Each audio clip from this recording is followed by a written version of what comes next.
एक ऐसा राजा जिसके पास हजार हाथ हो, जिसके पास इतनी कुशलता हो, इतनी एबिलिटी हो कि वो एक पॉइंट ऑफ टाइम पर अपने हजार हाथों को एक साथ यूज कर सकता है अलग अलग काम करने के लिए। इतनी कुशलता होने के बाद भी उस राजा का मन आ जाता है एक गाय पे, जिसकी वजह से वो कर देता है एक ब्राह्मण ऋषि का वध। सोचो ऐसी क्या मजबूरी रही होगी और वो गाय क्या होगी जिसकी वजह से उस राजा ने, जिसके पास हजार हाथ हैं, जिसके पास इतनी सारी सिद्धियां हैं, जो कि भगवान दत्तात्रेय का सबसे बड़ा भक्त है, उसने एक ऋषि का वध कर दिया।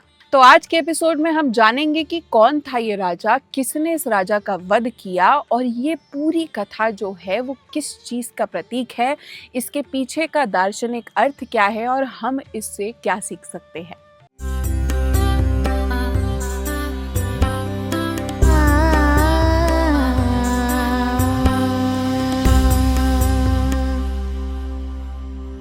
नमस्ते, प्रणाम, हार्दिक अभिनंदन। आप सुन रहे हैं सूजी बोले। इस वाचक कन्या का नाम इशिता है और आज हम आपके लिए लेकर आए हैं एक ऐसी कथा जो कि आज के टाइम में इतनी ज़्यादा रेलेवेंट है, बट बिलोंग ये त्रेता युग से करती है।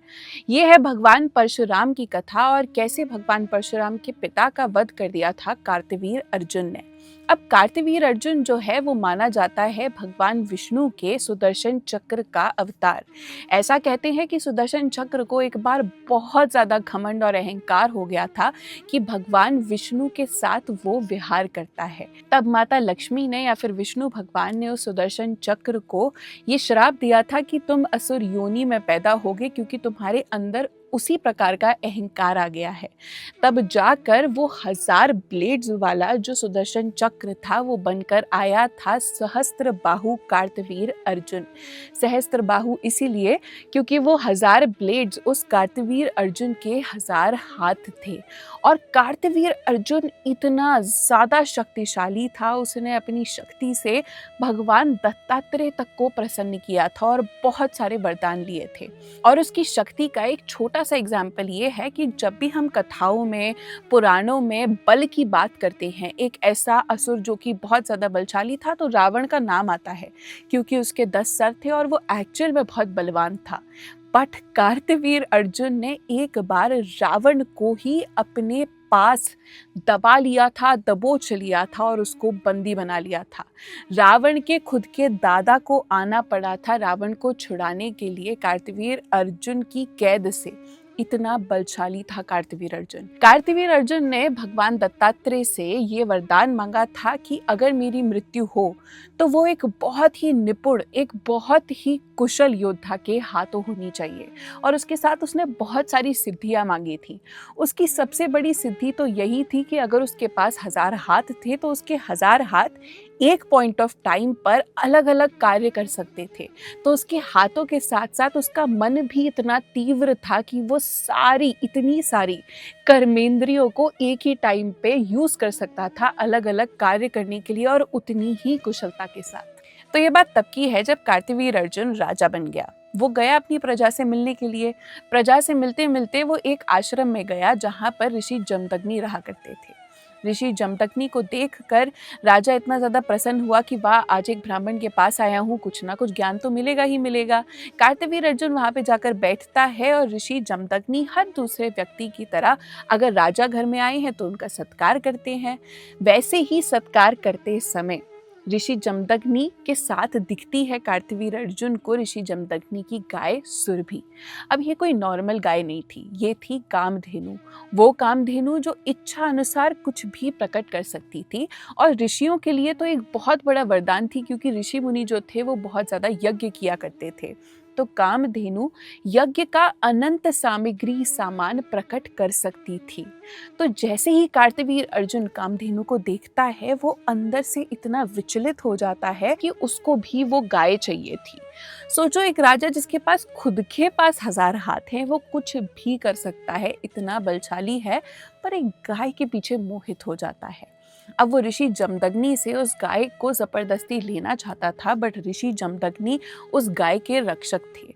यहाँ पे सिर्फ ये वरदान नहीं मिला कि कामधेनु ऋषि जमदग्नि को दे दी गई, ऋषि जमदग्नि उसके रक्षक की तरह उसकी रक्षा करते थे और मेक श्योर करते थे कि वो गाय उतनी ही प्रसन्न रहे ताकि जो सामग्री वो प्रकट कर रही है वो बहुत ज्यादा यूजफुल हो उन यज्ञों को करने के लिए। कार्तवीर अर्जुन जब अपने बल से उस गाय को जबरदस्ती ले जाना चाह रहा होता है तो कामधेनु सींग मारकर कार्तवीर अर्जुन को चली जाती है इंद्रलोक, इंद्र के पास। बट उस गाय को बचाने के चक्कर में ऋषि जमदग्नि का वध हो जाता है। कार्तवीर अर्जुन खुद क्रोध में आकर कि मुझे ये गाय क्यों नहीं मिली, कामधेनु क्यों नहीं मिली, वो ऋषि जमदग्नि का वध कर देता है और वहां से चला जाता है। अब ऋषि जमदग्नि का जब वध हो चुका होता है, लौट कर वापस आते हैं आश्रम में उनके बेटे राम। जब वो देखते हैं कि उनके पिताजी की मृत्यु हो चुकी है और किसी ने उनका वध किया है, तो वो इतना क्रोधित होते हैं ये जानकर कि ये समाज कहाँ आके खड़ा हो गया है, कि समाज के जो राजा हैं, जो रक्षक होने चाहिए, वही भक्षक बन गए हैं। जिनको प्रजा के लिए कार्य करना चाहिए, जिनको प्रजा की रक्षा करनी चाहिए, वही प्रजा को मारने में लग गए हैं। तब उन ब्राह्मण ऋषि जमदग्नि के पुत्र राम ने अपने शास्त्रों को शस्त्र बनाया, अपने हाथों में भगवान शंकर की आराधना करके परशु धारण किया, जिससे कि उनका नाम परशुराम हुआ।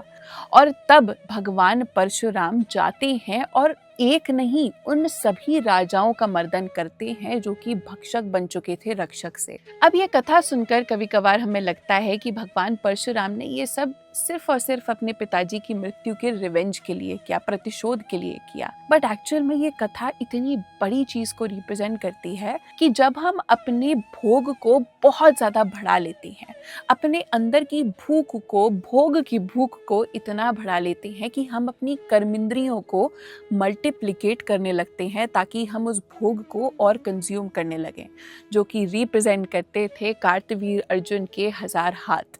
सोचो 2 हाथ से जितना भोग लिया जा रहा है, अगर उस भोग की लालसा और बढ़ जाए तो हमें अपनी कर्मेंद्रियों को और बढ़ाने की चाह होगी कि हम और हाथों से कितना ज्यादा भोग कर सकते हैं। और ये भोग जो है ये रिप्रेजेंट किया गया था इस कथा में कामधेनु के थ्रू। एक ऐसा एडिक्शन जो कि आपको और चाह देता है उस भोग को करने की। जैसे कामधेनु अनलिमिटेड रिसोर्सेज प्रोड्यूस कर सकती थी, वैसे ही आपके अंदर चाह बढ़ती है अनलिमिटेड तरीके से उस पूरे भोग को कंज्यूम करने की, भोग को बार बार करने की, जिसकी वजह से आप अपनी कर्मेंद्रियों को इतना ज्यादा विस्तृत कर लेते हो। अब जब कर्मेंद्रियां इतनी ज्यादा बढ़ चुकी है, भोग की जो प्यास है, जो भूख है वो इतनी ज्यादा बढ़ गई है, तो ज्ञान का कभी भी साथ में रहना हो ही नहीं सकता। इसी वजह से इस कथा में उन कर्मेंद्रियों के हाथों वध हुआ था एक ब्राह्मण का, ऋषि जमदग्नि का। तो जब ये होता है कि हमारी भूख जो है, भोग की भूख हमें अंधा कर देती है, हमारे शरीर में ज्ञान साथ में रह नहीं सकता, ज्ञान साथ छोड़ देता है, तो उन कर्मेंद्रियों से जो अहंकार प्रकट हो रहा है उसका मर्दन करना बहुत ज़्यादा ज़रूरी हो जाता है। और वो किया था भगवान परशुराम ने। और सिर्फ इनके साथ ही नहीं, हर उस राजा के साथ जो कि इन 21 युगों में आए। अब मैं बताती हूँ किन 21 युगों में। जब हम कहते हैं कि कृष्ण भगवान 28वें द्वापर में आए थे, वैसे ही भगवान परशुराम आए थे 19th त्रेता युग की स्टार्टिंग में, और भगवान राम आए थे 24th त्रेता युग के एंड में। 19th से 24th त्रेता युग तक एग्जैक्टली 21 युग पड़ते हैं, और इसीलिए हम ये कहते हैं कि भगवान परशुराम ने 21 बार क्षत्रिय राजाओं का मर्दन किया था। क्योंकि जब तक मर्यादा पुरुषोत्तम राजा राम इस पृथ्वी को संभालने के लिए नहीं आए थे, तब तक भगवान परशुराम ने इस पृथ्वी को संभाला, और एक्चुअल में आज तक संभालते आ रहे हैं क्योंकि वो एक चिरंजीवी हैं। बट इनसे रिलेटेड एक और बहुत इंटरेस्टिंग कथा है जिसके पीछे का सार भी बहुत बहुत सुंदर है, कि जब 21 बार क्षत्रिय राजाओं का मर्दन किया भगवान परशुराम ने, वो इतना ज़्यादा परेशान हो गए थे कि उनको उस मृत्यु बार बार देखकर उस चीज से निवृत्ति चाहिए थी। तो बहुत परेशान होकर घूम रहे होते हैं और एक बार वो मिलते हैं ऋषि संवर्त से। ऋषि संवर्त उनको एक पर्टिकुलर पहाड़ पे जाने को बोलते हैं जहाँ पर वो भगवान दत्तात्रेय से मिलेंगे। अब एक बहुत सुंदर चीज़ नोटिस करने की है कि हर कथा में कितनी इंट्रिकेसी होती है कि भगवान परशुराम ने जिस शत्रु का मर्दन किया उसको आशीर्वाद भगवान दत्तात्रेय ने दिया था, बट वो जो शत्रु था सहस्त्रबाहु अर्जुन, वो भगवान दत्तात्रेय के ही रूप को, तत्व को नहीं जान पाया था और उसको पूरी साइकिल कंप्लीट करने के लिए, जानने के लिए भगवान परशुराम लौट कर भगवान दत्तात्रेय के पास गए थे। जब वो भगवान दत्तात्रेय के पास जाते हैं तो दत्तात्रेय भगवान उनको माँ के बारे में, शक्ति के बारे में बताते हैं। और ये कथा इसीलिए इतनी सुंदर है क्योंकि ऋषि संवर्त ने भगवान परशुराम को भगवान दत्तात्रेय से मिलवाया था। ऋषि संवर्त जो है, संवर्त नाम 4 प्रकार के प्रलय कारक मेघ में से एक बताया गया है। अब प्रलय क्या होती है? हमें लगता है बाढ़ आएगी, प्रलय आ जाएगी, बट प्रलय अज्ञान का मर्दन, अज्ञान का खत्म होना, एक ऐसी बाढ़ आना जो कि आपके अंदर के अज्ञान को, अंदर की सैडनेस को, किसी भी प्रकार की विडंबनाओं को खत्म कर दे, वही प्रलय होती है। तो जब ऋषि संवर्त आते हैं जो कि एक प्रलय का रिप्रेजेंटेशन है भगवान परशुराम के जीवन में, वो उस प्रलय को लेकर आते हैं ताकि वो भगवान दत्तात्रेय से मिलकर शक्ति के बारे में समझ सकें। और इसकी पूरी कथा हमको त्रिपुरा रहस्यम में बहुत ही सुंदर तरीके से मिलती है। अगर आपको डिटेल में जानना है तो ज़रूर त्रिपुरा रहस्यम पढ़ें, मैं ज़रूर सजेस्ट करूँगी इस बात को। बट एक बात और है, आपने नोटिस किया होगा कि भगवद गीता में जो सबसे पहला श्लोक है, जो धृतराष्ट्र कहते हैं कि धर्म क्षेत्रे कुरुक्षेत्रे, बट एक बात सोचने की जो है वो ये है कि कुरुक्षेत्र को धृतराष्ट्र पहले ही श्लोक में धर्म क्षेत्र कहते हैं और तब तक तो महाभारत का युद्ध भी शुरू नहीं हुआ था। तो अगर हम इस बात को सोचें कि कुरुक्षेत्र को धर्म क्षेत्र इसलिए कहा गया है क्योंकि वहाँ पे महाभारत जैसा इतना बड़ा युद्ध हुआ धर्म का, पर तब तक युद्ध शुरू नहीं हुआ, तो धृतराष्ट्र क्यों कह रहे हैं? ये भी भगवान परशुराम की वजह से हुआ था। भगवान परशुराम ने 21 बार क्षत्रिय राजाओं का मर्दन, इतने सारे राजाओं का मर्दन कुरुक्षेत्र की भूमि पे किया था।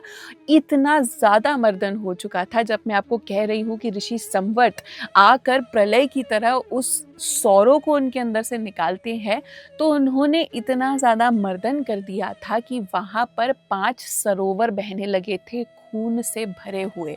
इसी वजह से महाभारत में कुरुक्षेत्र को समत्य पंचक भी कहा गया है, क्योंकि वहाँ पे आई हुई सारी समागत सेनाएं खत्म हो जाती थी और वहाँ पे 5 सरोवर खून के बहने लगे थे। तो भगवान परशुराम इतना ज़्यादा इस चीज़ का रिप्रेजेंटेशन है कि कैसे आपकी लाइफ में ट्रांसफॉर्मेशन होता है, कैसे आप जिस चीज़ के लिए बने होते हो उसका त्याग करके प्रलय लाकर आपको किसी और कार्य के लिए सज्ज होना पड़ता है। कैसे अगर आपके अंदर की भूख जो है किसी भी चीज़ की, कोई भी एडिक्शन हो, वो बहुत ज़्यादा बढ़ जाता है, तो उसके हाथों को, उसके गले को, उसके अहंकार को काटना भी आपकी रिस्पॉन्सिबिलिटी होती है। और कभी कभार हम कुछ रोल्स में अपने आप को ना बांध कर ख़त्म कर देते हैं हर चीज़ को। जैसे कि भगवान परशुराम चाहते तो वो ऋषि जमदग्नि के ब्राह्मण पुत्र बन के हमेशा शास्त्रों का अध्ययन करते रहते और कुछ नहीं करते, बट उन्होंने उसी शास्त्रों को शस्त्र बनाया। वो इस बात का प्रतीक है कि हर चीज़ जो हमें दिखती है वो निराकार और साकार दोनों रूपों में चलती है और ज़रूरी नहीं है जैसा उसका आवरण है वो उसी में बंद रहे। हमें उस चीज़ के दार्शनिक अर्थ के पीछे भी जाना पड़ेगा कि हर शास्त्र एक शस्त्र बनने की कैपेबिलिटी रखता है, बस हमारे पास उसके पीछे के लिए एक जेन्युइन मोटिव होना चाहिए।